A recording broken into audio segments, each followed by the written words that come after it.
Hello दोस्तों, आपका स्वागत है आपके अपने यूट्यूब चैनल में। दोस्तों, आज की वीडियो में हम संविधान से संबंधित सभी महत्वपूर्ण प्रश्न देखेंगे। पहला प्रश्न है, भारतीय संविधान में कुल कितने अनुच्छेद है? 444। अगला है, भारतीय संविधान में 21 अनुच्छेद में यह लिखा है कि भारत राज्यों का संघ होगा। अनुच्छेद 1। किस अनुच्छेद में नागरिकों के लिए मौलिक अधिकार प्रदान किए गए हैं? 12 से 35। किस अनुच्छेद में नागरिकता संबंधी प्रावधान है? 5 से 11। नौकरियों तथा शैक्षणिक संस्थाओं में समाज के कमज़ोर वर्गों के लिए आरक्षण उपलब्ध कराने के लिए केंद्र सरकार कौन सा अनुच्छेद प्रदान करता है? अनुच्छेद 16। राज्य के नीति निर्धारक तत्वों का उल्लेख है 36 से 51। भारतीय संविधान के किस अनुच्छेद में कल्याणकारी राज्य की अवधारणा वर्णित है? अनुच्छेद 39। संविधान के किस अनुच्छेद के अंतर्गत भारत के राष्ट्रपति पर महाभियोग लगाया जाता है? अनुच्छेद 61। किस अनुच्छेद में मंत्रीगण सामूहिक रूप से लोकसभा के प्रति उत्तरदायी है? अनुच्छेद 75। महान्यायवादी की नियुक्ति किस अनुच्छेद के अंतर्गत की जाती है? अनुच्छेद 76। संविधान के किस अनुच्छेद के अंतर्गत राष्ट्रपति लोकसभा भंग कर सकता है? अनुच्छेद 85। किस अनुच्छेद में संसद के संयुक्त अधिवेशन का प्रावधान है? अनुच्छेद 108। संविधान के किस अनुच्छेद में धन विधेयक की परिभाषा है? अनुच्छेद 110।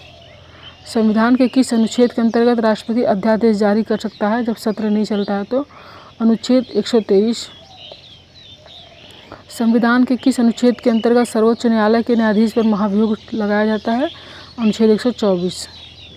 राष्ट्रपति के किस अनुच्छेद के अंतर्गत सर्वोच्च न्यायालय से परामर्श मांग सकता है? अनुच्छेद 233। किस अनुच्छेद के अंतर्गत केंद्र के पास अवशिष्ट शक्तियाँ होती हैं? अनुच्छेद 248।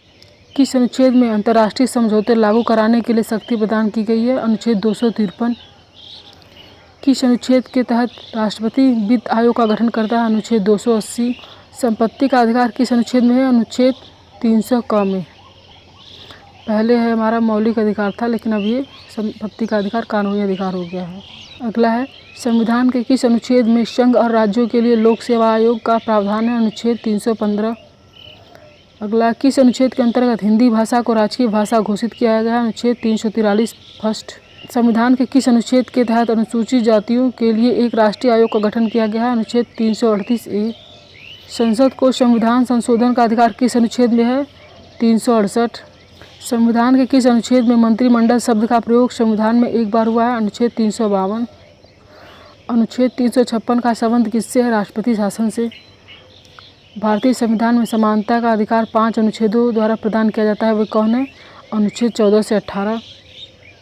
संविधान के किस अनुच्छेद में मूल कर्तव्यों का उल्लेख है? अनुच्छेद 51 क। संविधान के किस अनुच्छेद के अंतर्गत राज्य सरकार को ग्राम पंचायत के गठन का निर्देश दिया गया? अनुच्छेद 40।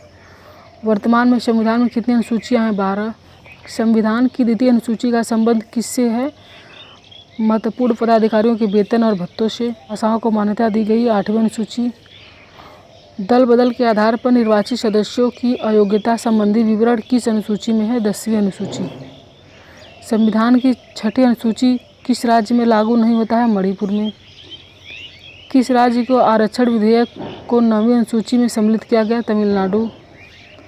भारतीय संविधान की कौन सी अनुसूची राज्य के नामों की सूची राज्य के क्षेत्रों का ब्यौरा देती है? पहली अनुसूची। भारतीय संविधान में 9वीं अनुसूची परिवर्तित हुई थी प्रथम संशोधन द्वारा। किस अनुच्छेद के अंतर्गत उपराष्ट्रपति पद की व्यवस्था? अनुच्छेद 63। वित्तीय आपात की घोषणा किस अनुच्छेद के अंतर्गत है? अनुच्छेद 360। राष्ट्रीय पिछड़ा आयोग का गठन किस अनुच्छेद के अंतर्गत किया गया? अनुच्छेद 340। किस अनुसूची में केंद्र व राज्यों के बीच शक्तियों का बंटवारे का विवरण है? 7वीं अनुसूची। तो दोस्तों, इस वीडियो में इतना। चलिए मिलते हैं नेक्स्ट वीडियो में। दोस्तों, इस चैनल को सब्सक्राइब कर, इस वीडियो को लाइक कर। थैंक यू दोस्तों।